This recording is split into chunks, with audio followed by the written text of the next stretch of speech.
Muito bem, no vídeo de hoje nós vamos falar um pouquinho sobre os capítulos 15 a 28 aqui de Crônica da Casa Assassinada, que é um romance do Lúcio Cardoso que nós estamos lendo coletivamente. Lembrando sempre que nesse tipo de vídeo eu acabo revelando alguns detalhes da história que talvez não seja interessante que você aí que não está lendo o romance saiba por enquanto, pelo menos se você aí liga para spoiler. E eu geralmente sou uma pessoa que eu sou contra essa noção de spoiler, né? Eu acho que você saber de algumas coisas da trama não necessariamente vai acabar estragando a sua experiência de leitura, mas no caso aqui de Crônica da Casa Assassinada, eu acho que quanto menos você souber antes de ler, mais interessante se tornará a sua experiência. Não sei, pode ser que seja apenas uma impressão equivocada minha. Então veja só, no vídeo de hoje eu vou começar falando a partir do capítulo 15 até o 28, ou seja, nós já estamos aí um pouco adiantados na leitura. Então, se você ainda não está nesse ponto da narrativa, eu sugiro que você ou pule esse vídeo por enquanto, ou então assista ao primeiro vídeo dedicado aqui a esse romance. Além do mais, fica aqui a sugestão para que você assista aos meus outros vídeos falando sobre obras do Lúcio Cardoso, uma vez que esse projeto de leitura conjunta vem em uma sequência de discussões que eu venho levantado sobre as obras menos conhecidas aqui desse autor. Então, acredito eu que se você aí quer saber um pouco da minha opinião sobre o Lúcio Cardoso, mas ainda não está lendo aqui o Crônica da Casa Assassinada, talvez seja interessante você assistir a esses meus outros vídeos. Mas enfim, feito esse pequeno aviso, vamos finalmente ao romance, né? Acredito eu que o vídeo de hoje será um pouco menor, até porque hoje eu não vou precisar fazer toda aquela introdução para poder localizar aqui o Crônica da Casa Assassinada dentro da obra maior do Lúcio Cardoso, né? Então, como eu já fiz isso no vídeo passado, acredito eu que hoje a nossa conversa será um pouco mais breve do que a anterior, ainda que isso não signifique que o vídeo será curto. Mas enfim, todo aquele clima de opressão, todo aquele clima de mistério com o qual nós havíamos entrado em contato na primeira parte dessa leitura, se adensou ainda mais nesse trecho que nós lemos para esse vídeo de hoje, principalmente porque, pelo menos no meu caso, novas perguntas foram se acumulando ao longo dessa minha leitura, conforme alguns capítulos aqui acabaram dando outras versões para fatos que já haviam sido mencionados em capítulos anteriores. E talvez o melhor exemplo disso seja o momento em que a Ana acaba levantando a possibilidade de que a Nina tenha jogado o revólver no quintal, que é algo que já havia sido mencionado pela própria Nina em um capítulo anterior. Mas enfim, então a Ana levanta a possibilidade de que a Nina fez isso não para tentar impedir que o Valdo tentasse cometer suicídio mais uma vez, mas sim porque a Nina, segundo a leitura da Ana, teria visto Alberto, que é o jardineiro, com quem supostamente Nina teve algum tipo de envolvimento amoroso ou sexual, enfim. Então, segundo a Ana, Nina teria visto o Alberto ali espreitando pela janela, e daí ela pegou e jogou a arma no quintal, justamente para que esse rapaz pegasse essa arma e ele cometesse suicídio. Ou seja, a Ana acusa a Nina de ter jogado aquela arma no quintal de caso pensado. Mas aí é aquela coisa, né? Tanto na primeira versão, dada pela própria Nina, quanto nesta versão nova oferecida pela Ana, nós temos pontos de vista muito delimitados quando a gente pensa em como essas personagens se relacionam uma com a outra dentro dessa estrutura narrativa, né? Não existe aqui uma perspectiva imparcial sobre esse mesmo fato, uma vez que a Ana, principalmente nessa parte que nós lemos agora, deixa cada vez mais evidente a sua antipatia pela Nina. Então faz todo sentido, uma vez que ela não simpatiza com Nina, que ela atribua a ela as piores atitudes pensadas, né? Tanto é assim, pensando nessa antipatia de uma pela outra, que a Ana decide não fazer nada, mesmo vendo o jardineiro pegar a arma e sabendo que muito provavelmente ele tentaria se matar utilizando aquela mesma arma, né?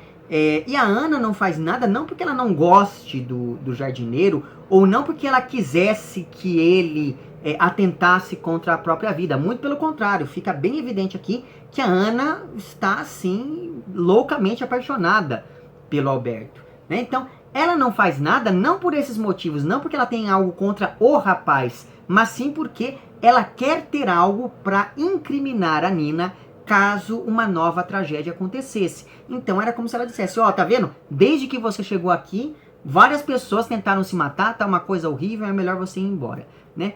E aí acontece aquilo que já tinha sido mencionado antes, né? No finalzinho da parte que nós lemos para o vídeo anterior. O Alberto, ele pega aquela arma e ele acaba, de fato, se matando porque a Nina não correspondia às suas investidas, pelo menos teoricamente, uma vez que depois, em um capítulo mais adiante, que é novamente narrado pela Ana, se não me engano a terceira confissão da Ana, naquele capítulo a protagonista acaba confessando que de fato havia se relacionado com esse jardineiro. E diga-se de passagem, nessa terceira confissão de Ana, a Nina, que é quem acaba se confessando também nesse capítulo, aparece como uma mulher extremamente sem escrúpulos, sádica e manipuladora, que não só confessa que está sim se relacionando com o filho, que é algo que a própria Nina sempre negou em outros capítulos, né? Como também admite ter tido um caso com o jardineiro, coisa que ela também negava antes, só para poder ferir o orgulho da Ana, que claramente também tinha interesse no rapaz. Então, a Nina, ela confessa tudo isso não porque ela está arrependida daquilo que ela fez, ou daquilo que ela está fazendo, quando a gente pensa nessa relação dela com o filho, mas sim porque a Nina quer machucar a Ana de algum modo ao dar detalhes sobre esses encontros que ela poderia ter tido com o jardineiro. Então veja, tudo isso acontece porque, como eu já disse no vídeo anterior, nós acompanhamos aqui tudo isso, eu digo assim, toda essa incerteza, né, que vai crescendo ao longo do romance, ela acontece porque, como eu disse antes, nós acompanhamos aqui uma história que é composta por vários eventos que surgem de modo atomizado. Então a gente tem que ir mesmo ali juntando as peças desse quebra-cabeça proposto pelo autor.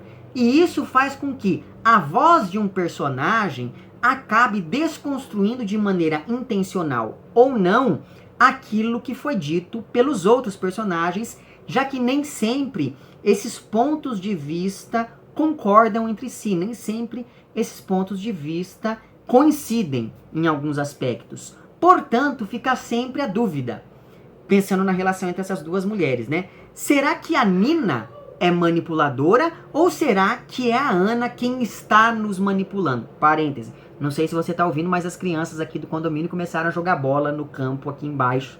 Então pode ser que você escute aí um grito de celebração ou coisa do tipo. Mas enfim, eu fiquei me perguntando muito isso sobre quem que estava sendo a pessoa manipuladora nessa história toda, porque existe sempre nessa narrativa uma tendência em se descrever a Nina como a vilã.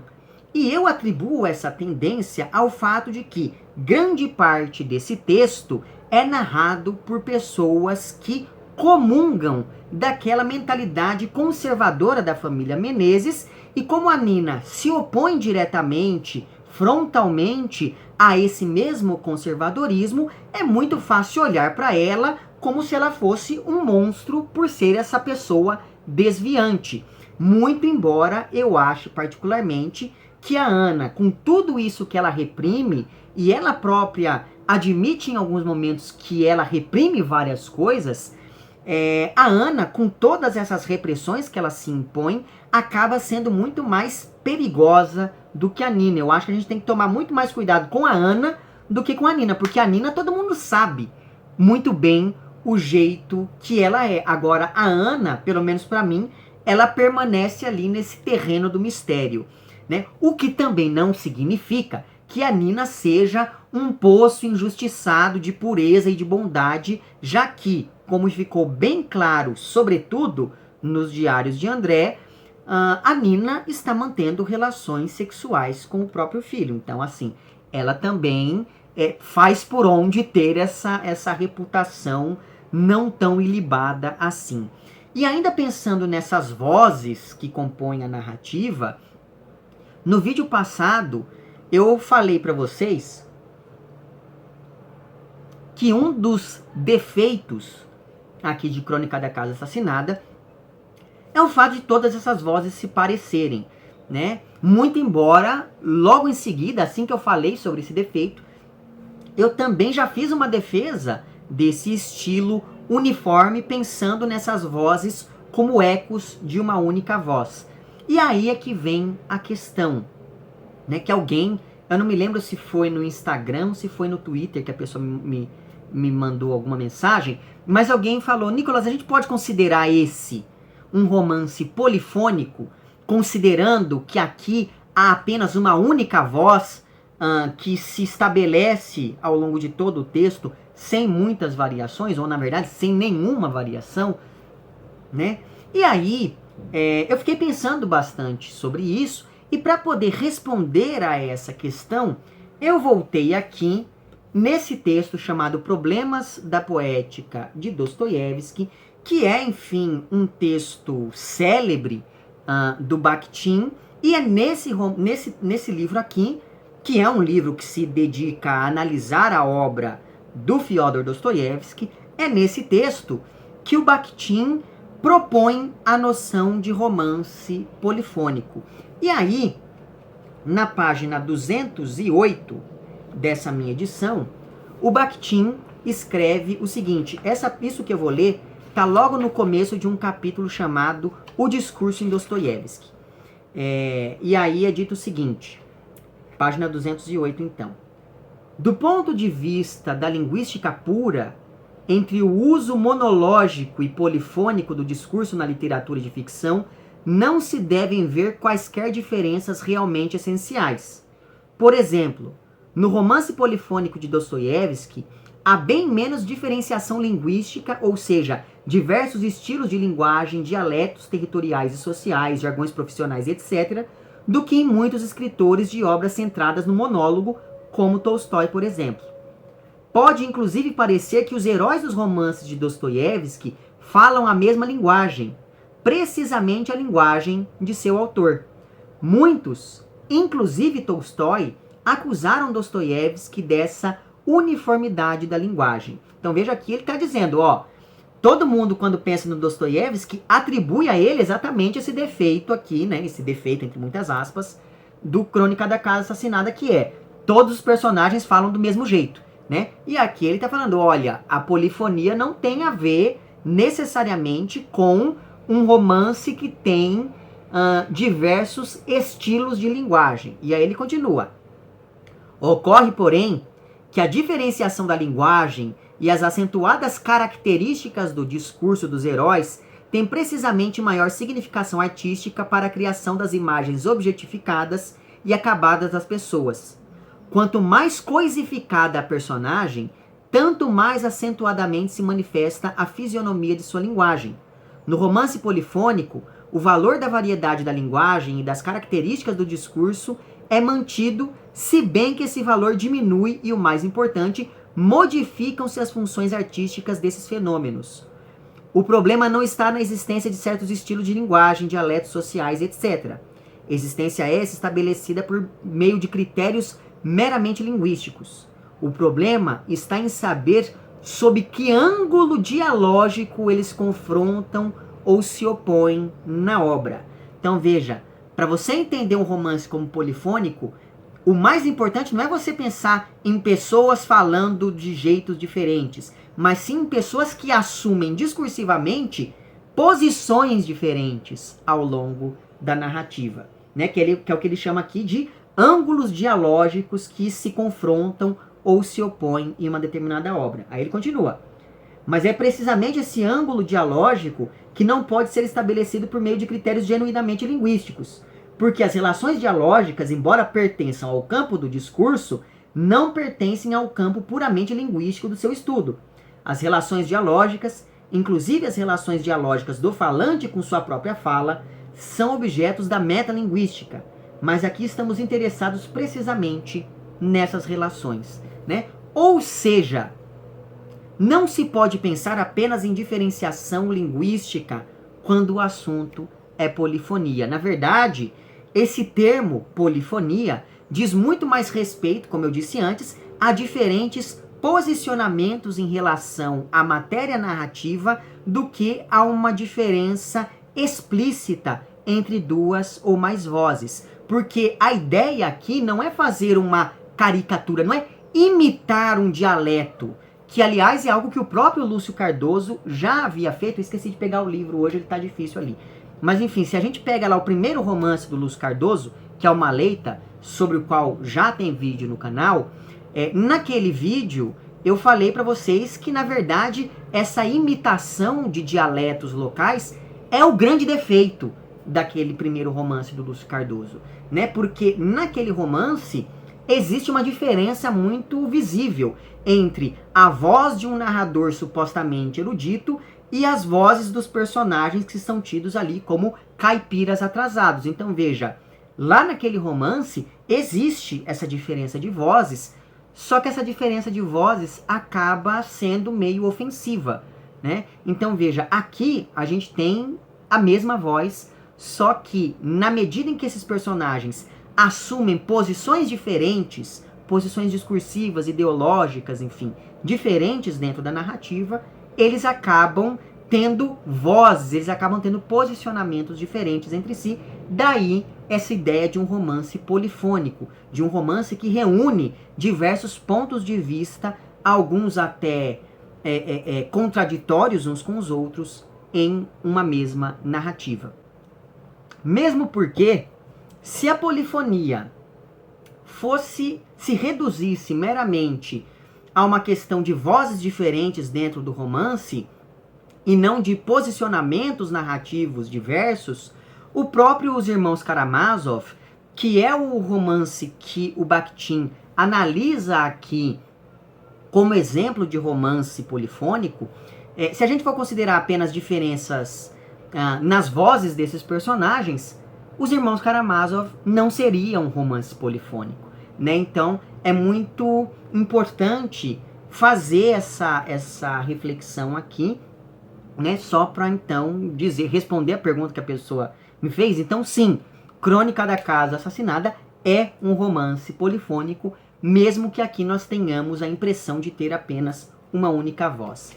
E aí, pensando nesses diferentes posicionamentos, pensando nesses diferentes pontos de vista, durante a minha leitura dessa segunda parte do romance, eu me dei conta de algo que eu não havia percebido na minha leitura da parte anterior.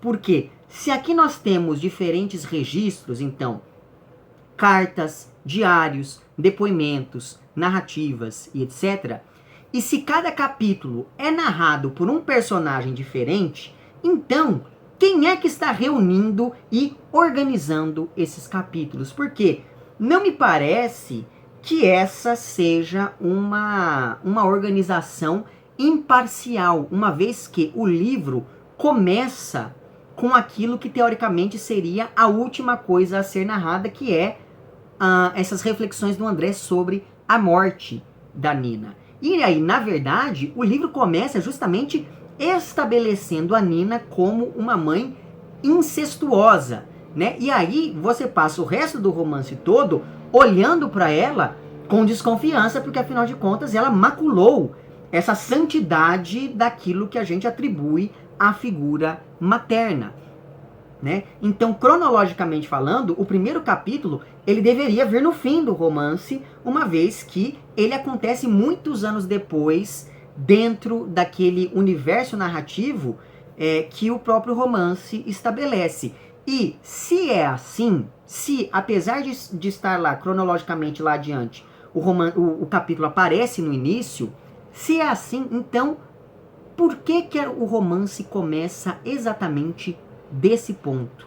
E aí, quando eu me dei conta desse pequeno detalhe, eu fui pensando em algumas outras coisas. Por exemplo, em vários trechos desses depoimentos, os narradores dizem coisas do tipo: ah, naquela época eu fazia tal coisa, ou então, faz tempo que isso aconteceu, e variações nesse mesmo sentido, né? O que significa que já se passaram vários anos, né, desde que tudo isso que está sendo narrado se deu, e, portanto, existe essa espécie de esforço de memória por parte dos narradores que vão, então, recuperar mnemonicamente esses eventos narrados. E aí, a quem seria interessante revisitar todos esses detalhes do passado, pensando que esse é um romance que fala sobre essa ruína da família Menezes? Além disso, eu fiquei me perguntando, qual foi o critério na hora de organizar os capítulos? Veja bem, quando eu estou falando de a pessoa que organiza os capítulos, eu sei que o Lúcio Cardoso é a pessoa que organiza os capítulos nesse nosso mundo externo aqui, tá? Mas existe a ideia de um narrador implícito, que é aquele narrador que não necessariamente é, ou melhor dizendo, existe a ideia de um autor implícito, que não necessariamente é o autor do romance de fato, não necessariamente esse autor implícito é o próprio Lúcio Cardoso, né? Então, quando eu estou pensando aqui nesse critério de organização, eu não quero saber o critério de organização escolhido pelo Lúcio Cardoso, mas sim escolhido por esse autor que dentro do livro organiza todos esses discursos. Porque eu não acho que seja aleatória essa escolha da ordem dos capítulos, tanto por essa questão da Nina, quanto, por exemplo, pelo fato de que a narrativa do padre e a confissão de Ana, a terceira confissão de Ana, aparecem sempre de maneira intercalada. Então tem um trecho da confissão de Ana, um trecho da narrativa do padre. Outro trecho da confissão de Ana, outro trecho da narrativa do padre. E assim por diante, né? Veja, essa narrativa intercalada dessas duas vozes nos induz a pensar nesses discursos como complementares ou, no mínimo, como muito próximos um do outro. Como se eles tivessem mais em comum entre si do que com os outros capítulos do romance, né? Então veja que essa ordem, ela não é gratuita na medida em que ela direciona o nosso olhar para determinadas coisas ao longo do romance. Além disso, na página 262 aqui dessa minha edição, logo no início da terceira narrativa do médico, o narrador deixa escapar aqui uma marca de interlocução, porque ele diz o seguinte: creio poder precisar exatamente o dia a que o Senhor se refere. Ou seja, é um homem que está aqui recolhendo esses depoimentos, recolhendo esses documentos. E mais, principalmente nos capítulos do Diário do André, existem vários trechos nos quais há uma indicação de que coisas foram escritas com outra letra ou com outra cor de caneta na margem desse diário. O que significa que muitos anos depois, tanto que a caligrafia dele até mudou, o André muito provavelmente está relendo esses diários. Então, será que é ele, esse autor implícito, que está organizando esse texto que existe aqui em Crônica da Casa Assassinada? E aí, se é ele, com qual propósito ele decide contar essa versão da história da derrocada da família Menezes, né? Porque é isso, me parece que existe esse detalhe que acabou me passando desapercebido por mim na primeira parte da nossa leitura, mas que agora eu me atentei mais a esse dado que eu julgo determinante.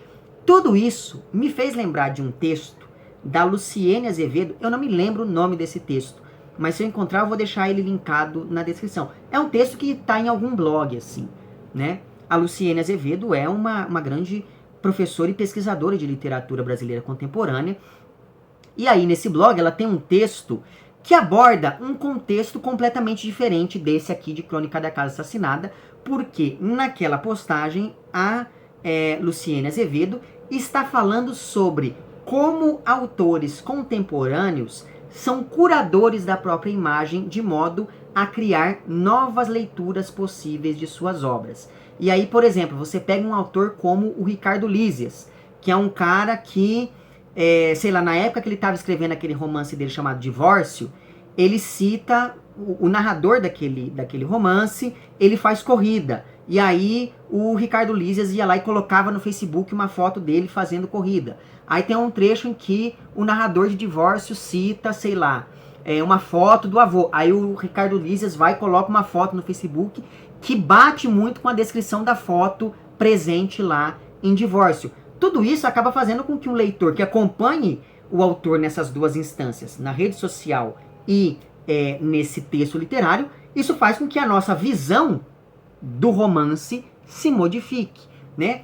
Mas aí, eu me lembrei desse texto todo da Luciene Azevedo, mesmo ele sendo de um contexto completamente diferente, porque nesse texto a autora propõe que o ato criativo se tornou um ato de selecionar informações, né? Então, o ato criativo é fazer uma curadoria do que deve ou não ser visto e de qual é a ordem em que as coisas devem aparecer, já que a ordem acaba reposicionando o público em relação a uma obra de arte, em relação a um texto. E me parece que essa é uma discussão válida aqui para a Crônica da Casa Assassinada, exatamente pensando nesse autor implícito aqui do romance. Porque me parece que esse organizador dos capítulos está fazendo um trabalho muito específico de curadoria e que, por isso mesmo, é sempre importante ter alguma desconfiança em relação àquilo que é narrado. Então veja, assim como os personagens aqui desconfiam uns dos outros, a gente também tem que acabar desconfiando da própria narrativa, o que contribui ainda mais para todo esse clima de mistério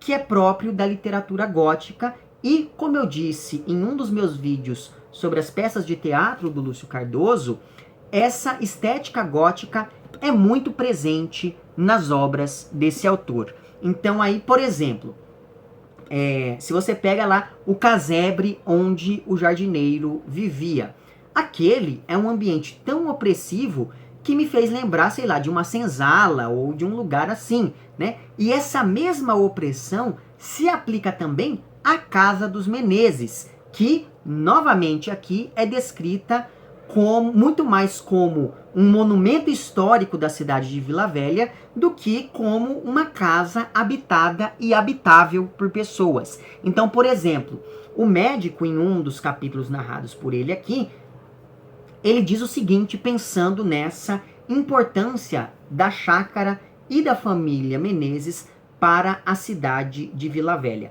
Isso que eu vou ler está na página 264 dessa minha edição aqui.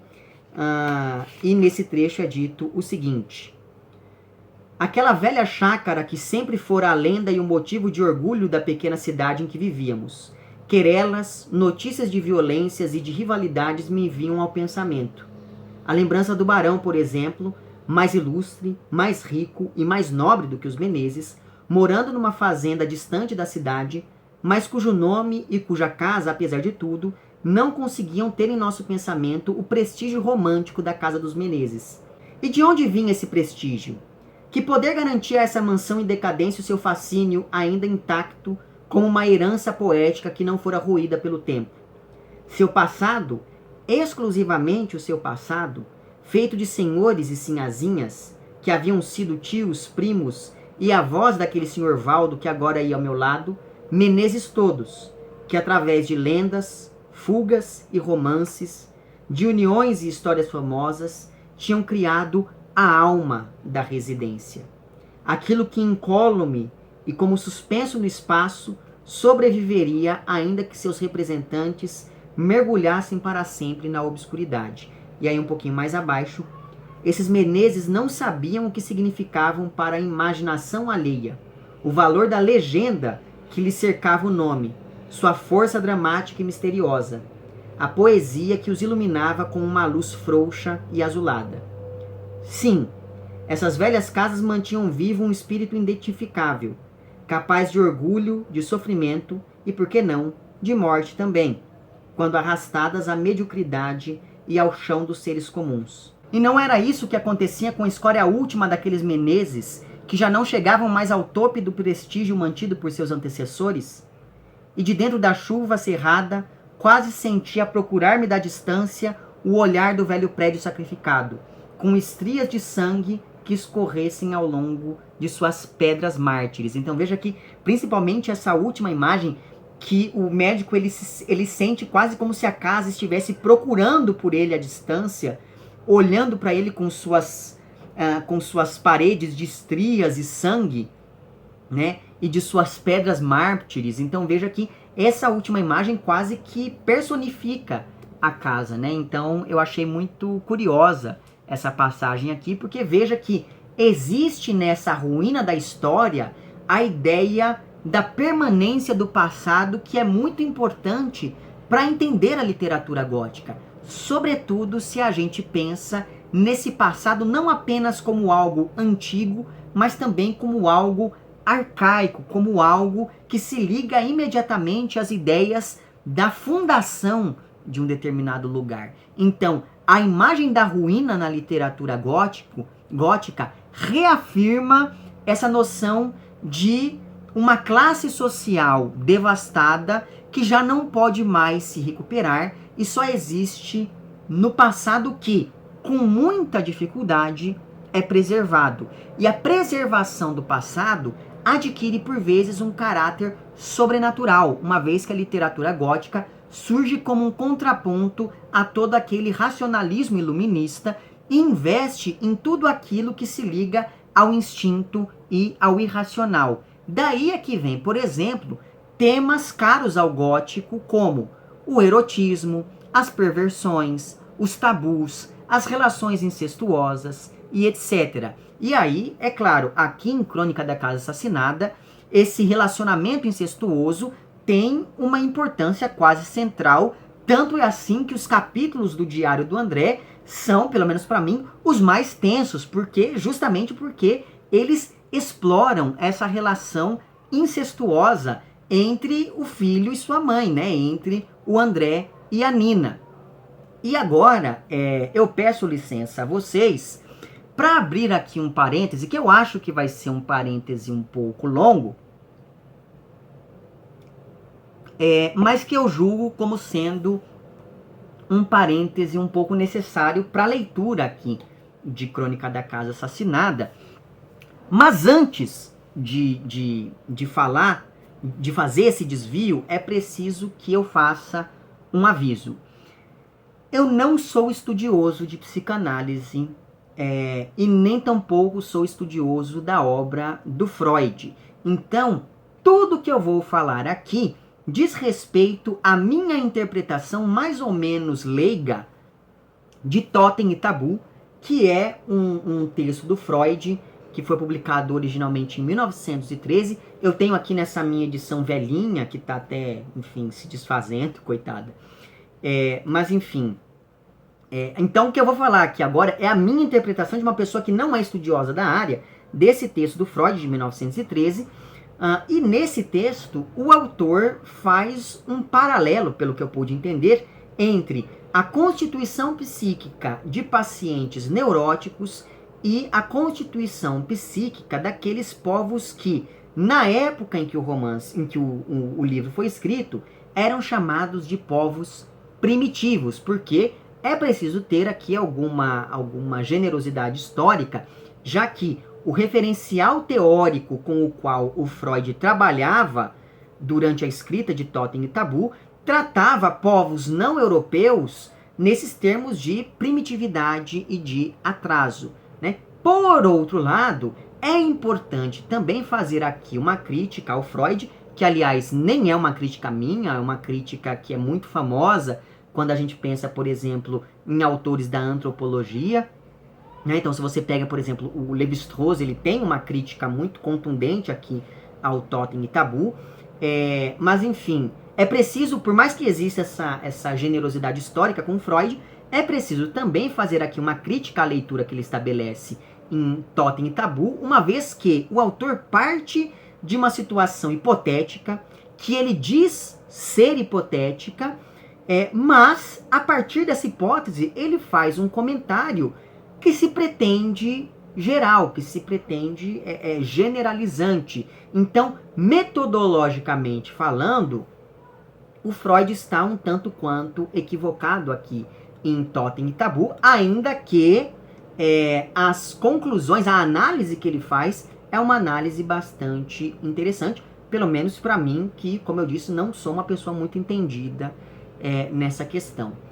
Mais especificamente, aqui o autor vai estudar alguns povos aborígenes da Austrália que, segundo ele, se organizam a partir de uma lógica totêmica. E aí, para explicar a origem dessa organização totêmica desses clãs que compõem esses povos aborígenes australianos, para então pensar na origem desses povos, o Freud ele acaba, de certa maneira, propondo o seguinte exercício. Imagine uma sociedade controlada por um pai que toma para si todas as mulheres, que é extremamente autoritário e que expulsa os seus filhos homens tão logo eles atingem ali a maturidade sexual.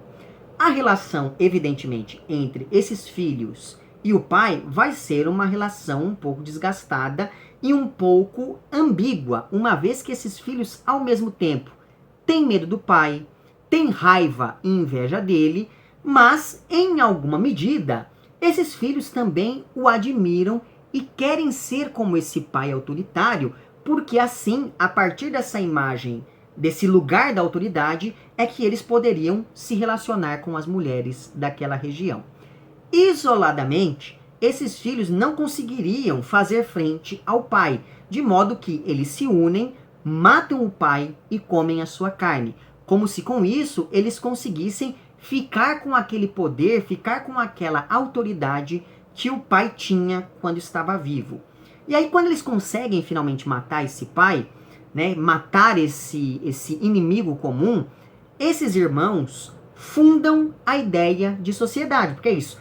Isoladamente eles não conseguiriam, aí eles se juntam, formam ali uma sociedade secreta, digamos assim, e a partir desse lugar social é que eles conseguem suplantar a imagem paterna.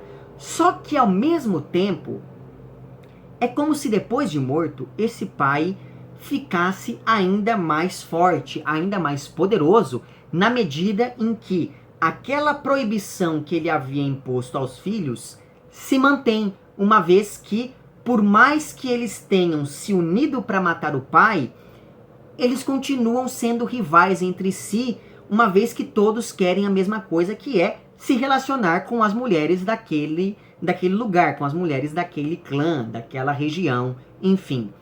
Só que o problema, dirá o Freud, é que todos esses irmãos têm mais ou menos os mesmos atributos físicos. Então, por exemplo, todos eles têm mais ou menos a mesma força física.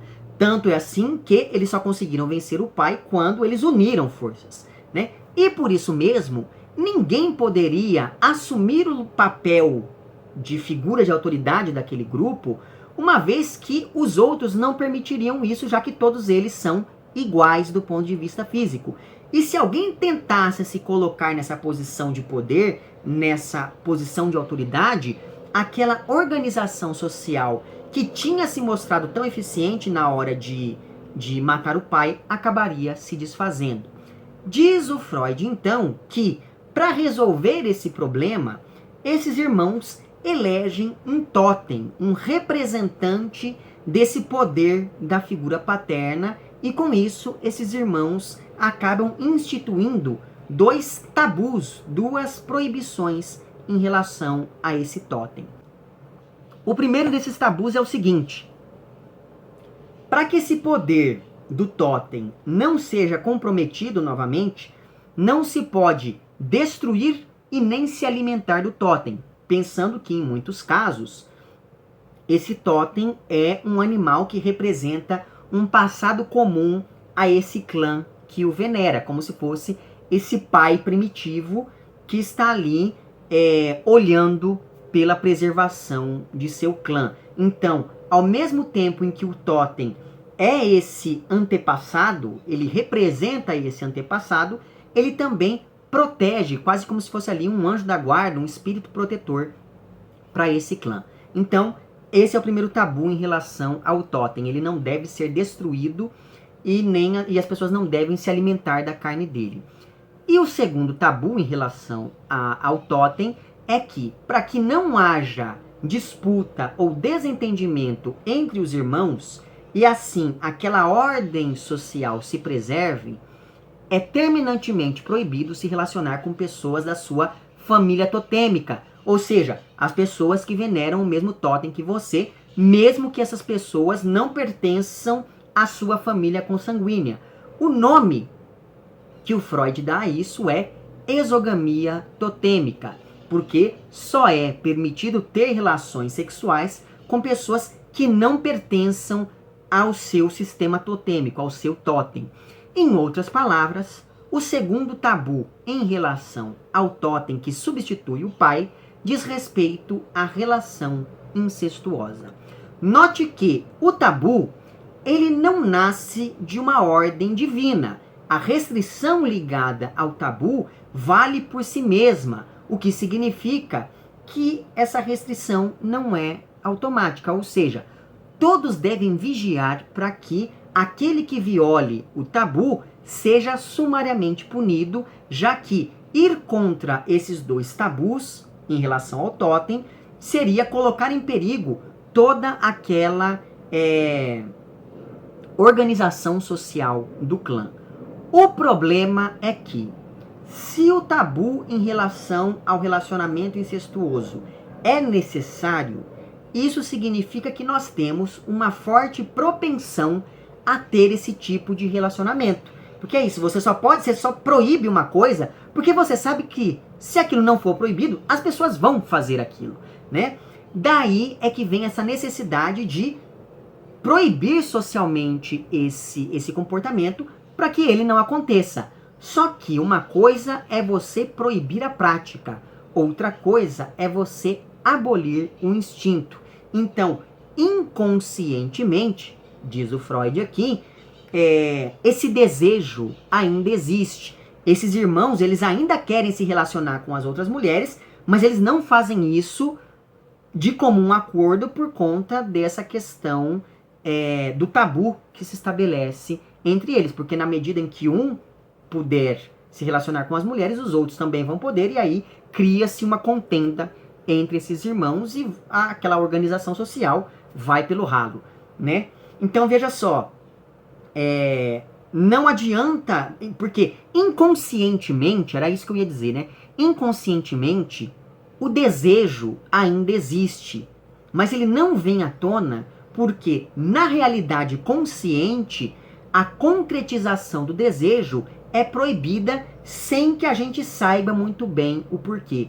E aí, o Freud, ele diz o seguinte, isso que eu vou ler, bom, tá na página 47 dessa minha edição, né? Mas eu acho que você vai ler em outra, não nessa daqui. Mas enfim, eu vou fazer aqui uma tradução simultânea, né? Só para eu citar aqui esse trecho que eu acho interessante. O Freud diz o seguinte, então. A proibição, ela não conseguiu abolir totalmente o instinto. Como consequência dessa proibição, o instinto foi reprimido e banido para o inconsciente. Proibição e instinto se mantiveram.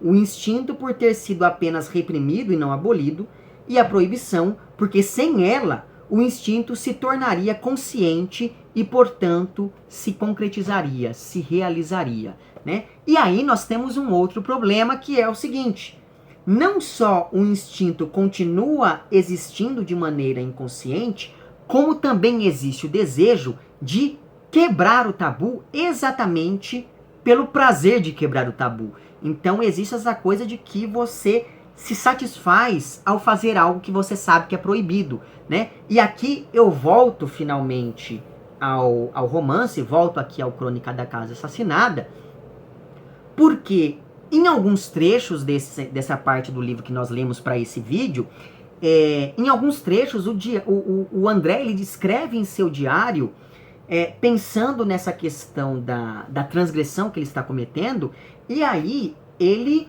se coloca de maneira quase que exemplificando isso que o Freud menciona aqui em Totem e Tabu. E aí isso que eu vou ler aqui para vocês agora está entre as páginas 288 e 289. Ele diz o seguinte, deixa eu pegar aqui. Nem posso dizer que não temesse e não suasse ante a extensão do meu pecado, pois repetindo 1000 e 1000 vezes que afagava e mordia a carne que me concebera, ao mesmo tempo encontrava nisso um prazer estranho e mortal. E aí mais adiante, incentivava-me o ser sacrílego, imaginando uma afronta às leis humanas e divinas.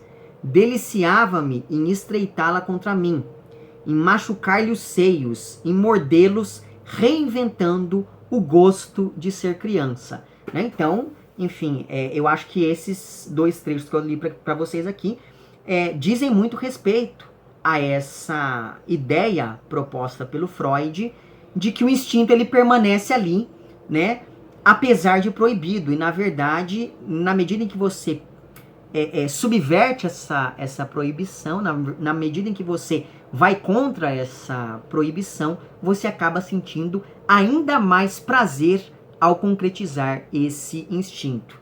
Essa mesma ideia aparece quando a Nina diz o seguinte para a Ana, né, em um momento que as duas estão ali conversando. A Nina diz o seguinte, isso que eu vou ler está na página 298.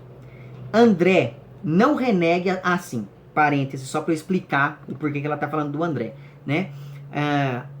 A Nina e o André tiveram uma relação sexual dentro daquela casinha onde morava o jardineiro, né?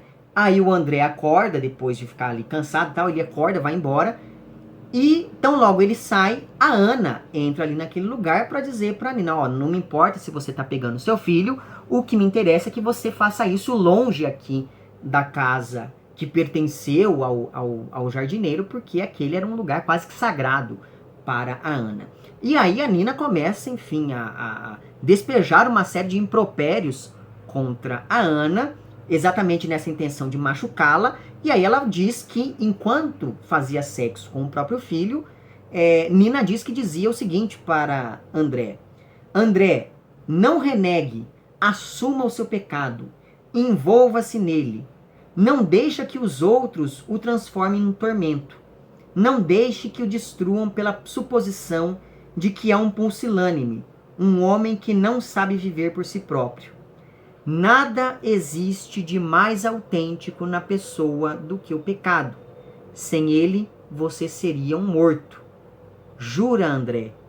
Jura como assumirá inteiramente a responsabilidade do mal que está praticando. Eu achei esse trecho aqui incrível, né? Ainda mais pensando nessa ideia do pecado, nessa ideia do mal, posta nesses termos por um autor de formação católica, ainda que a relação de Lúcio Cardoso com o catolicismo tenha sido uma relação bem cheia de tensões, né?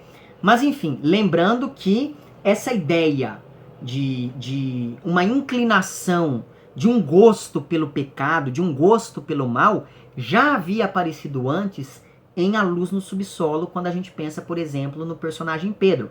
Já fiz um vídeo aqui sobre A Luz no Subsolo, ele vai estar na playlist com todos os meus vídeos sobre a obra do Lúcio Cardoso. E aí, pensando nessas questões intertextuais, já que eu acabei de citar outro texto do mesmo autor, conforme eu lia esses capítulos aqui de Crônica da Casa Assassinada, e aí conforme essa relação incestuosa entre Nina e André se confirmou, eu me lembrei bastante de um conto do Edgar Allan Poe, que é um conto de 1839, chamado A Queda da Casa de Usher, que é um dos meus textos favoritos do Poe. E eu acabei fazendo essa associação entre os dois textos, o conto e o romance, pelos seguintes motivos. Primeiro, tanto no conto quanto no romance, já no título nós temos essa ideia do declínio de uma família aristocrática que é metonimicamente representada pela casa e que, ao mesmo tempo, funciona como metonímia de toda uma classe social, já que, como eu disse no meu vídeo anterior, os Menezes aqui representam essa aristocracia rural mineira em decadência.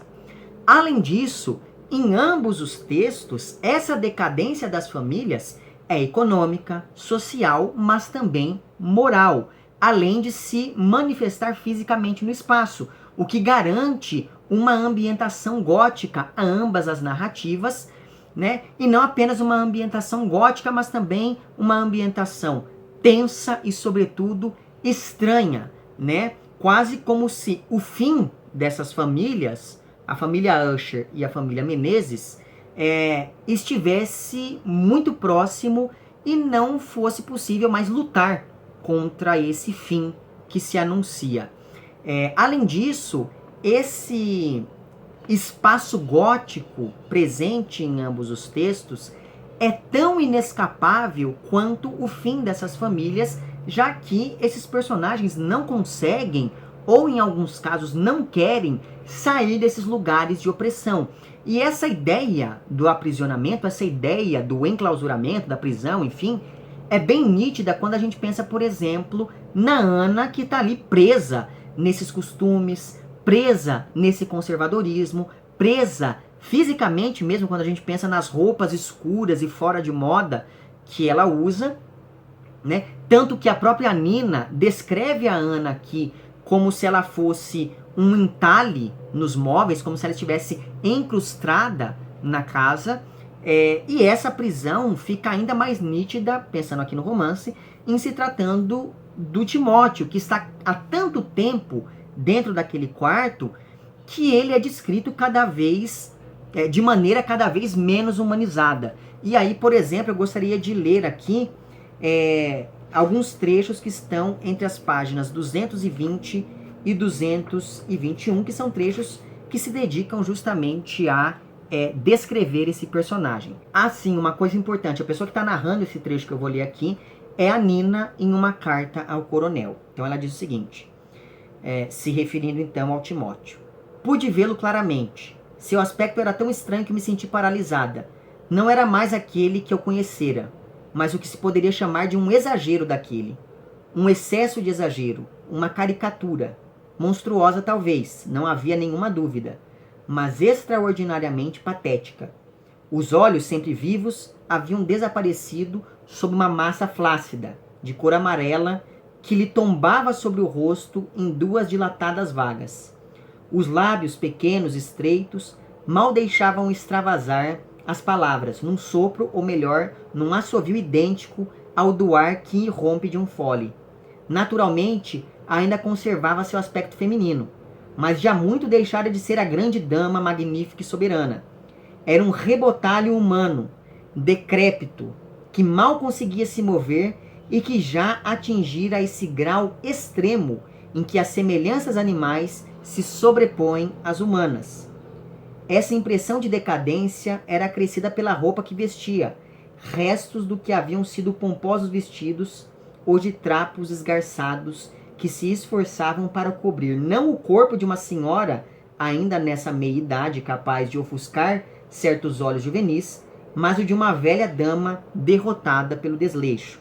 E daí mais adiante, o próprio Timóteo, ele se descreve usando termos como, ele diz que ele tem mãos moles, sem peso, úmidas como a de certos animais que vivem na obscuridade. Na verdade, o Timóteo faz uma observação e aí ele toca na Nina e ela pensa isso das mãos dele.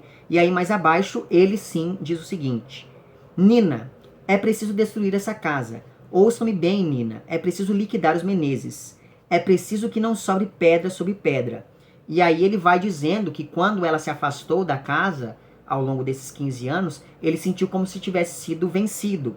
E aí ele vai se descrever usando termos como apalpei meus braços inchados, minhas pernas, meu rosto deformado. E aí ele diz, o próprio humus que escorria de mim era uma mistura de perfume e sal corrompido. Né? Então veja que, o personagem ele chega a esse estado exatamente por ter ficado ali aprisionado durante tanto tempo, né? Mas principalmente, voltando ao que eu estava dizendo antes, tanto na Crônica da Casa Assassinada quanto em A Queda da Casa de Usher, existe esse tema da relação incestuosa.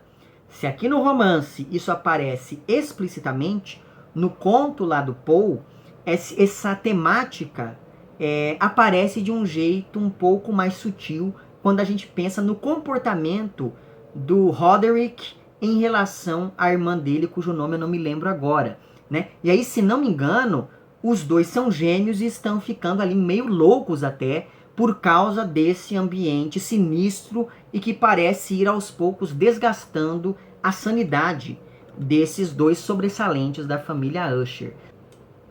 Só que, ao mesmo tempo em que no romance as descrições desses encontros entre mãe e filho causam muito desconforto, ou pelo menos me deixaram muito desconfortável, ainda assim é preciso lembrar que, mesmo ele admitindo que gosta de saber que está transando com a mãe, o André não vê a Nina como uma figura materna, uma vez que ela teve esse menino no Rio de Janeiro, meio que abandonou ele na maternidade, e quem o resgatou foi a Ana, que o levou novamente até a chácara dos Menezes para que ele fosse criado por lá.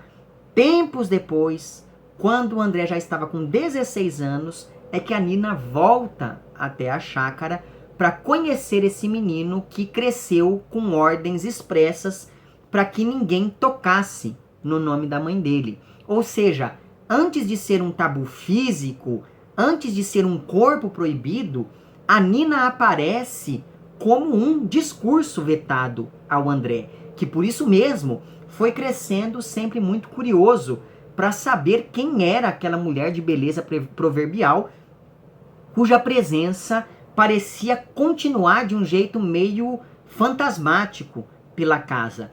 E todo esse mistério foi se transformando aos poucos em desejo conforme o André foi crescendo, foi ali se aproximando de sua maturidade sexual, tanto que de início ele nem entende direito o que é que ele está sentindo em relação à sua mãe, né? Porque é aquilo, ele não enxerga a Nina como uma figura materna, ele a enxerga como uma mulher, porque ele nunca teve qualquer imagem daquela pessoa como sendo sua mãe, né? E aí, existe um trecho do diário do André. Na verdade, eu vou ler aqui para vocês dois trechos do diário dele.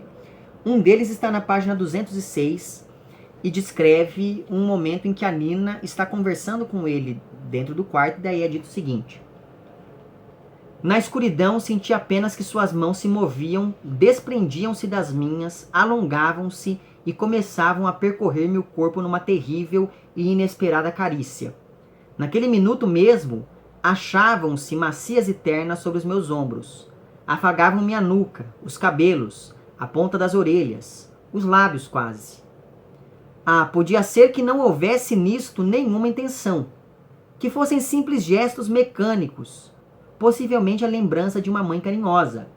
Que sabia eu das mães e dos seus costumes? Porque aquilo, né, ele nunca teve uma mãe. Então ele não sabe se é normal que uma mãe acaricie o filho como a Nina o está acariciando.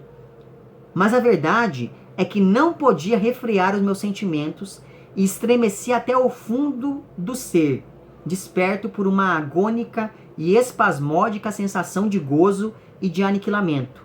Não, por mais que eu repetisse, é minha mãe, eu não devo fazer isso, e imaginasse que era assim que todas elas procediam com os filhos, não podia fugir à embriaguez do seu perfume, nem à força de sua presença feminina.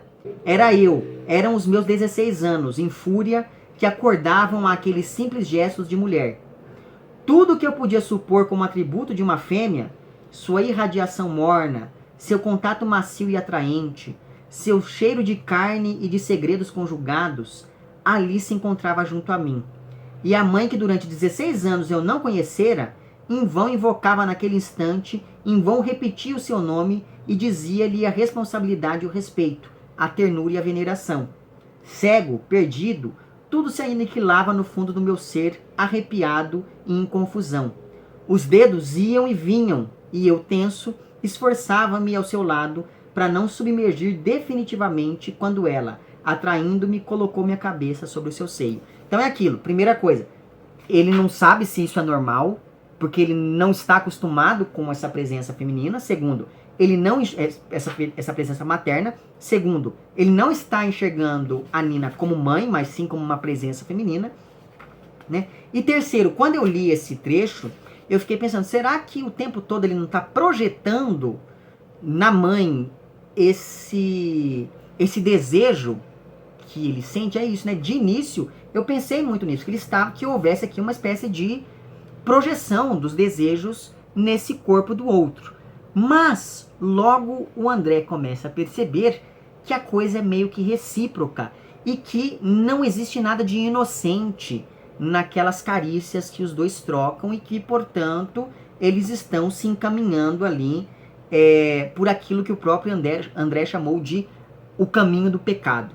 E daí na página 233, ele diz o seguinte: ignoro se é deste modo que os outros amam, se em relação a todas as mães o sentimento é o mesmo, mas comigo era algo devorante, único, que me absorvia todo o calor e toda a vontade. Então, no fim das contas, é quase como se, ironicamente, o Valdo tivesse passado a vida toda tentando afastar o André da mãe, mas com isso acabou aproximando os dois de um jeito muito complicado, né? E aí esse menino, que sempre foi uma figura meio estranha, meio deslocada dentro da família Menezes, mesmo tendo recebido uma educação muito ligada aos valores morais daquela família, esse menino então acaba se apartando ainda mais e chega a ter alguns ataques preocupantes, né? Primeiro, por exemplo, quando a Beth o surpreende tendo uma crise de choro depois de um desses encontros com a Nina, mas depois também quando o André faz um verdadeiro escândalo ao tentar entrar no quarto de Timóteo junto com a mãe, porque o Valdo sempre descreveu o Timóteo como um leproso, como uma pessoa com uma doença terrível e contagiosa, né? E o Valdo fez isso para que o filho não quisesse ver esse tio.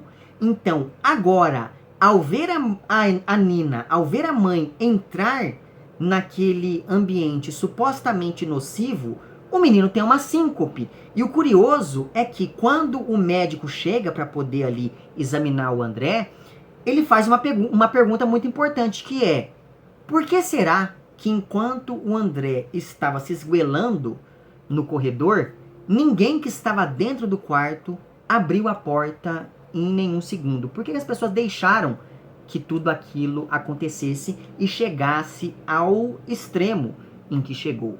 Então veja, essa obsessão do rapaz pela mãe é tamanha que ele fica, por exemplo, ouvindo atrás da porta ali para ver se alguém está falando da Nina, e de fato ele acaba surpreendendo uma conversa entre o Valdo, que quer levar a Nina até uma festa que vai ter na casa do tal Barão, e o Demétrio, que acha que isso seria uma péssima ideia por gerar alguns comentários, ainda mais em se tratando do Barão, sendo que nem faz muito sentido toda essa veneração do Demétrio por essa figura, uma vez que, teoricamente, bastava você ter dinheiro para você comprar títulos de nobreza, né? Então, enfim, esse Barão, ele não necessariamente era um nobre de verdade. Mas, enfim, e aí, por sinal, o trecho que descreve o vestido que a Nina usaria nessa festa, na casa do Barão, me fez lembrar bastante de um trecho de um romance da Natália Correia chamado A Madonna. Tem um momento, inclusive eu já fiz um vídeo aqui no canal falando sobre esse romance da Natália Correia, eu vou deixar o link para esse vídeo na descrição, e naquele vídeo, se não me engano, eu falei um pouco dessa cena que eu vou descrever agora. Existe um momento em que a mãe da protagonista, ela vai em um velório e ela vai usando um vestido todo vermelho, um vestido meio sensual, um vestido chamativo. Então todo mundo fica olhando ali, ela é um verdadeiro escândalo quando chega no velório, né? E é basicamente esse o caso do vestido aqui da Nina. Tanto que é ao ver a mãe usando essa roupa que o André passa a olhar para ela de um jeito cada vez mais desejoso, digamos assim, o que reforça o contraste entre a Nina com essas suas roupas provocantes e exuberantes e a Ana com o seu vestido preto e fora de moda, desbotado, enfim. E aí, por falar na Ana, ela vem ganhando cada vez mais espaço dentro da narrativa, apesar de que, como eu disse no início desse vídeo, ela continua sendo um mistério para mim, né? E ela ganha espaço aqui, seja ao confirmar que o Valdo realmente tentou se matar e não apenas fingiu, né? Como haviam levantado essa possibilidade do fingimento em um capítulo que nós lemos na parte anterior, né, do romance, seja também ao desmentir ao marido, dizendo que todo mundo ouviu o barulho de 2 tiros no dia do incidente envolvendo essa tentativa de suicídio do Valdo. Porque se você for olhar lá no capítulo narrado pelo médico, naquele trecho em que ele vai até a chácara para examinar o Valdo, naquele trecho o Demétrio diz ao médico que ninguém tinha ouvido nada e que na verdade foi meio que por acaso que alguém entrou ali no escritório e viu o Valdo baleado, se exaurindo em sangue, né? E aí agora aqui, nessa confissão de Ana, ela diz que não é bem assim, que na verdade todo mundo da chácara ouviu o barulho dos disparos, né? E isso acaba fazendo com que essa personagem cresça cada vez mais, pelo menos isso aconteceu durante a minha leitura. Mas existem outros trechos interessantes envolvendo aqui a Ana, como por exemplo aquele em que ela diz que mesmo com a ausência da Nina, ninguém se sentia aliviado na chácara, ou ainda no trecho em que a Ana se descreve se reconhece como um ser, em suas palavras, fragmentado e tumultuoso, e exatamente por conta disso ela admite que não estava mais conseguindo se conter. E é por isso que no início do vídeo eu falei pra vocês que me parece que a Ana é muito mais perigosa, porque a gente percebe o tempo todo que ela tá ali segurando as pontas e que ela tá prestes a explodir a qualquer momento, né? E aí essa descrição que Ana faz de si mesma, como esse ser tumultuoso, fragmentado, dividido, etc., é muito próxima daquela descrição que o padre faz dessa personagem no momento em que ele diz que nela tudo era sombra em excesso, e aí ele diz também o seguinte, isso que eu vou ler está na página 187, que é logo no primeiro parágrafo do capítulo 16, que é lá a primeira narração de Padre Justino. Então ele diz o seguinte: que outra mulher daquela paróquia poderia obedecer a sentimentos alternados, procurando-me e fugindo de mim ao mesmo tempo? Para mim, ela representava o que eu chamava de espírito dos Menezes. Sua vontade de permanecer nos limites de um sólido realismo, de jamais ultrapassar uma determinada esfera de bom senso, essencial ao manejo usual das coisas deste mundo. E aí o padre continua. Então veja, essa maneira de descrever a Ana aqui me chamou bastante a atenção. Outro trecho interessante é aquele em que a Ana descreve os últimos momentos do Alberto assim que ele atenta contra a própria vida, né? E nesse momento a Ana o beija fingindo ser a Nina, porque o jardineiro ele está ali morrendo e aí ele começa a ter um delírio, pensa que a pessoa que está ali ao seu lado é a Nina, quando na verdade aquela pessoa é a Ana, né? Então a Ana se aproveita disso, finge que é a Nina para beijar o rapaz. E como eu disse no vídeo passado, existe essa relação de espelhamento entre essas duas personagens. Mas antes desse beijo, a Nina, ela vê o rapaz pegando a arma lá no jardim, indo até a sua casa, ela vai atrás dele espreitando, e aí quando ele entra dentro de casa, ele tira a camiseta, e a Ana, ela faz uma descrição extremamente erotizada do corpo dele, e não só isso, ela nesse trecho projeta o seu desejo por ele como se na verdade fosse um desejo da Nina. Então ela está dizendo, nossa, esse homem é tão gostoso que se eu gosto dele, é óbvio que a Nina vai gostar dele também, né? Ou se atrair por ele também. E daí na página 181, ela diz o seguinte, e é engraçado porque nesse trecho ela faz até uma comparação entre o jardineiro e o marido. E daí ela diz o seguinte: de longe, encostada à porta, eu ainda o fitava e admirava-me o esplendor do seu corpo, o tórax nu, a que luz da lamparina arrancava um reflexo intermitente e acobreado. Jamais havia visto assim um corpo de homem. E o do meu marido, que em certas noites se encostava ao meu para uma carícia amarga e passageira, eu o adivinhava disforme sem vitalidade sob a roupa. Então é engraçado, né? Os Menezes, eles sempre são descritos como pessoas disformes, né? Primeiro lá o Timóteo, agora aqui o Demétrio, enfim. Aquele não era o corpo de um adolescente, com esse rosado seco da carnadura humana que é pura, pronto para o grande salto do pecado. Eu achei isso maravilhoso. Mas acabara de se tornar homem, e já se percebia claramente, como uma música voando, a vibração que o animava. Agora eu compreendia perfeitamente porque era impossível a Nina deixar de tê-lo visto, e eu a imaginava correndo os dedos experimentados através daquela carne tenra, dela arrancando seus primeiros estremecimentos de prazer e devolvendo-o a si mesmo através da descoberta, né? Outra coisa que eu achei muito interessante aqui é porque a gente está muito acostumado a ver homens descrevendo mulheres de maneira hipersexualizada. E aqui nós temos exatamente o contrário, né? Uma mulher muito contida, muito conservadora, descrevendo nesses termos um rapaz que trabalha ali para a família. E aí, veja, nesses momentos é quase como se a Ana, nessa descrição que ela faz comparando o marido com o jardineiro, no trecho em que ela vai e beija esse rapaz assim que ele está morrendo, enfim, então nesses trechos é quase como se essa mulher estivesse se vingando de todo aquele sistema que foi aos poucos apagando a individualidade dela para que ela se tornasse a esposa perfeita para a família Menezes. Então aqui ela joga tudo para o alto e tem esse ato de transgressão. Ainda que uma transgressão menor do que a da Nina, evidentemente, mas pensando assim na proporção, é tão chocante quanto o suposto caso que a Nina teve com o jardineiro, pensando em como é o comportamento geral de ambas. Então a Nina, como essa mulher que veio da capital, com hábitos mais libertários, é mais aceitável que ela cometa adultério do que uma mulher tão conservadora, tão certinha quanto a Nina, quanto a Ana. Então parece que o peso desses dois atos é bastante diferente.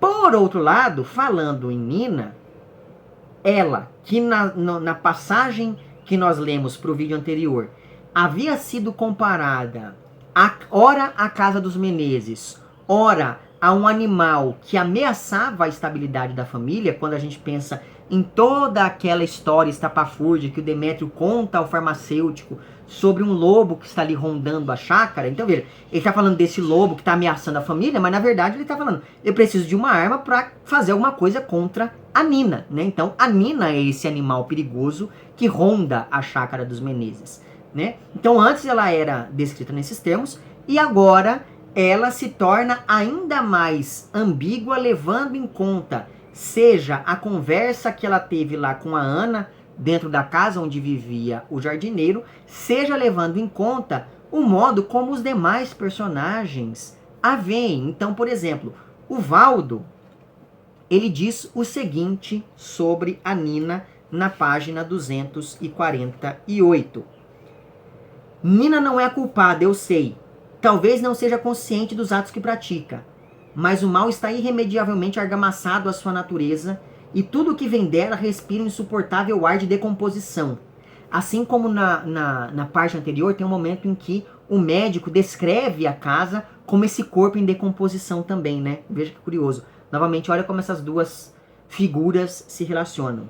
De que modo brutal não amei eu essa criatura, no tempo em que a amava, para reconhecer e aceitar assim os signos da minha própria morte e as possibilidades da minha destruição. Ou, e aqui não ouso mais do que sugerir, sem ter coragem para ir muito longe, não terá sido precisamente isto, a imagem da minha morte, o que nela me arrebatou de modo tão decisivo?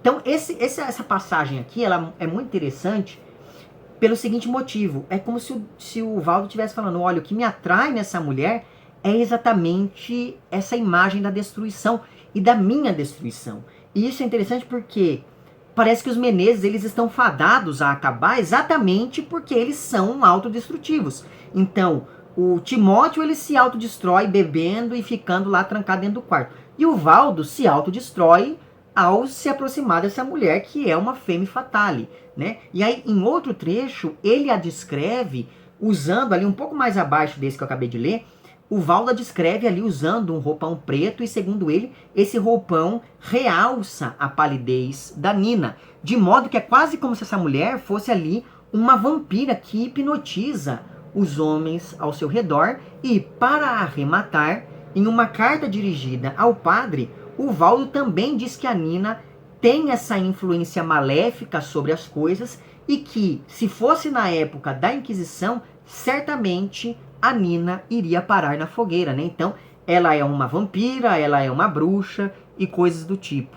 Por outro lado, pensando na relação entre a Nina e a casa, a Beth diz o seguinte na página 259 dessa minha edição. Ah, meu Deus, eu tô lendo muito, blá, blá, blá, mas assim, é uma leitura conjunta, então, teoricamente, você pode assistir esse vídeo ao longo da semana, né? Mas, enfim. Então, existe aqui um trecho na página 259 em que a Beth diz o seguinte: pela primeira vez e de um modo insistente e insinuante, eu sentia o que realmente era a presença daquela mulher, Nina. Um fermento atuando e decompondo. Novamente essa imagem da decomposição. Possivelmente, nem ela própria teria consciência disso. Limitava-se a existir, com a exuberância e o capricho de certas plantas venenosas. Mas pelo simples fato de que existia, um elemento a mais dissociador infiltrava-se na atmosfera e devagar ia destruindo o que em torno constituía qualquer demonstração de vitalidade. E era inútil esconder. Tudo que existia ali naquela casa achava-se impregnado pela sua presença. Os móveis, os acontecimentos, a sucessão das horas e dos minutos, o próprio ar. O ritmo da chácara, que eu sempre conhecera calmo e sem contratempos, achava-se desvirtuado. A qualquer momento, poderia sobrevir um acontecimento extraordinário, pois vivíamos sob um regime de ameaça. O espírito da casa já não era mais o mesmo. E aí, veja, por falar em Beth, ela rapidamente percebe que tem algo de errado com o André depois que a Nina chega à chácara. E durante essa conversa que tem com o rapaz, a Beth conclui que os Menezes estavam se dividindo de novo e muito provavelmente o Timóteo teria alguma coisa a ver com isso, porque ela sabe dessa intenção desse irmão mais novo em destruir o resto da família. Além do mais, eu achei muito engraçado o fato de a Beth escrever um diário no qual ela fala muito mais da vida das outras pessoas do que da vida dela. Então, enfim, eu achei isso uma coisa muito curiosa. E nós temos também aqui alguns detalhes que a própria Nina revela e que ajudam a compor um pouco mais essa imagem dessa personagem. Então, por exemplo, existe um momento aqui em que ela escreve uma carta ao coronel, e nessa carta, que é aquele mesmo coronel que enganou o pai dela e contava histórias rocambolescas do exército, etc e tal, né? Existe um momento, então, em que ela escreve uma carta ao coronel, e nessa carta ela diz que ela voltou para a chácara usando as suas roupas mais simples, mais modestas, e que fingiu passar mal assim que chegou à chácara dos Menezes, exatamente para poder conquistar a simpatia do Valdo e do resto da família. E é interessante o modo como ela percebe que já não é mais possível se separar da família, uma vez que assim que ela chega à Vila Velha, todo mundo fica olhando ela passar, porque, como ela própria diz, ela está colada ao nome dos Menezes. Agora, uma outra coisa que eu estou achando muito estranha é essa tal doença de origem nervosa da Nina. Eu acho que essa narrativa ela tá dando muita volta para falar dessa doença. Então, ou não existe doença nenhuma, que é algo que... Eu ia falar assim, que é algo que eu acredito que seja o caso, mas aí agora eu me lembrei que logo no início do romance a gente fica sabendo que a Nina morre por causa dessa doença, mas enfim. Então, ou essa doença não existe, e aí vai ter uma explicação para isso, para essa morte dela depois, ou na verdade, essa doença da Nina não é tão simples quanto parece ser. Então eu fiquei me lembrando que, por exemplo, a minha avó tem algumas doenças que ela não gosta de falar o nome. Então, fulano tá com aquele negócio ruim ali. Que aí pode ser câncer, pode ser depressão, pode ser uma série de coisas. Então assim, não sei. Talvez seja esse o caso aqui da Nina, né? Talvez ela esteja com uma depressão que vai se aprofundando. Talvez ela esteja com câncer, não sei. Talvez ela esteja com alguma outra doença. Mas eu tô achando muito esquisita essa origem nervosa da doença dela. Outra coisa é que nesse trecho que nós lemos então para esse vídeo, aquelas comparações entre a Nina e as Violetas são bem menos frequentes. Na verdade, acho que a única pessoa que faz essa comparação é o André, que diz que a mãe tem cheiro tem o perfume das violetas. E aí eu me lembro que nos comentários ao meu vídeo anterior, alguém disse que a violeta é uma flor delicada e que acaba morrendo se fica muito na sombra ou em lugares úmidos. E isso faz todo sentido pensando em como a Nina é comparada com esse tipo de flor em alguns momentos. Então, assim como a violeta acaba morrendo se fica presa, o mesmo acontece aqui com a Nina, que é essa mulher que o tempo todo fica querendo sair da casa, querendo dar uma volta no jardim e coisas do tipo. Além daquela questão envolvendo o narrador implícito que organiza os capítulos da narrativa, outra coisa que eu percebi ao longo da leitura desses capítulos para esse vídeo é que existe no romance uma recorrência do número 3, tanto pensando nesses 3 irmãos da família Menezes, quanto pensando nos 3 triângulos amorosos que vão se compondo ao longo do romance. Então nós temos ali um primeiro triângulo que é entre Nina, Valdo e André, outro triângulo que acontece entre Nina, Valdo e Alberto, e um último triângulo que acontece entre o jardineiro, a Ana e o Demétrio. Agora, qual o sentido por trás disso? Não faço a menor ideia. Jogo aí essa bola para vocês, vamos ver se vocês têm alguma interpretação em relação a isso. Talvez isso tenha alguma coisa a ver com a Santíssima Trindade? É possível, mas eu não encontrei até agora elementos o suficiente para sustentar essa leitura, até porque eu só fui me dar conta disso muito assim, próximo do fim desse trecho que nós lemos para esse vídeo, né? Então, mesmo sendo visível toda essa questão religiosa como algo importante aqui para a narrativa, mas ainda assim eu não sei se dá liga essa leitura dessa recorrência do número 3 como fazendo referência então à Santíssima Trindade, né? E essa questão religiosa é tão importante aqui que se a gente pegar o último capítulo que a gente leu, que foi o capítulo 28, ele tem ali um diálogo entre o Valdo e o padre, e nesse diálogo o Valdo pergunta o que é o inferno. E o padre responde o seguinte: o inferno é isto, esta casa, esta varanda, este sol que uniformiza tudo. O inferno é por sua essência a mais mutável das coisas. Em última análise, é a representação de todas as paixões dos homens. Isso que eu li está na página 302 dessa minha edição aqui. E aí agora, tudo isso para dizer dessa importância dessa discussão religiosa para o romance. E aí só para encerrar mesmo o vídeo, eu tenho aqui um comentário a fazer sobre o Valdo, porque no meu primeiro vídeo eu acho que até falei disso, eu tinha achado o Valdo meio Prascóvio, assim, ele é um cara meio esquisito, né, meio bobo. Só que agora já deu para perceber que ele não é tão bobo assim, ou na verdade o que acontece é que tudo está tão às claras que nem tem como enganá-lo mais de maneira satisfatória. E eu estou aqui me referindo mesmo ao caso entre Nina e André, porque o Valdo ele percebe que o filho está muito estranho, quase como se ele estivesse ali guardando um segredo, como se ele estivesse se sentindo culpado por alguma coisa desde que a mãe chegou. E é claro que quando o Valdo confronta a Nina, ela diz que tudo aquilo é coisa da cabeça dele, que nem tem cabimento ele sentir ciúmes do próprio filho e coisas do tipo. Só que mesmo sendo enganado constantemente, o Valdo ainda demonstra gostar muito da Nina. Tanto é assim que antes que ela chegue à chácara, o Valdo pede que o André vá passar uns dias longe da propriedade, porque uma vez que a Nina está doente com essa doença dos nervos, era preciso que ela primeiro se acostumasse novamente ao clima da chácara, para só então ela ter essa emoção forte de encontrar esse filho, né? Então, isso demonstra um certo zelo, um certo carinho do Valdo para com a mulher. Certo? Então é isso. Eu comecei o vídeo falando que eu achava que esse vídeo não ficaria tão longo, mas pelo visto ele ficou. Mas não tem problema, certo?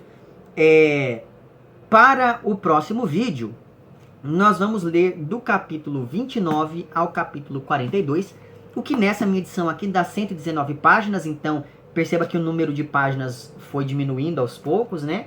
E assim nós vamos chegar aqui ao terceiro vídeo de discussão, né?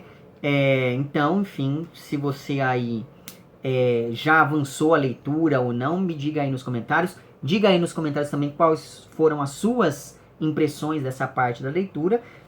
E caso eu tenha cometido algum equívoco em relação aqui ao totem e tabu do Freud, por favor, me corrija com alguma educação, certo? Enfim, então é isso. Eu vou deixar na descrição desse vídeo o link para uma playlist onde constam os meus outros vídeos sobre as obras do Lúcio Cardoso.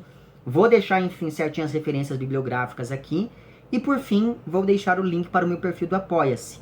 E assim, caso você queira e possa contribuir financeiramente com esse meu trabalho, basta você entrar em contato com os planos de apoio e também com as recompensas equivalentes a cada um desses planos. Fica aqui o meu agradecimento às pessoas que já contribuem. Para você que quer fazer isso, mas que não pode fazê-lo financeiramente, basta você mostrar aqui para o algoritmo do YouTube que o meu conteúdo é de algum modo relevante. Então curta esse vídeo, compartilhe, comente, etc, etc, etc. Certo? Vemo-nos então nos próximos vídeos e um amplexo.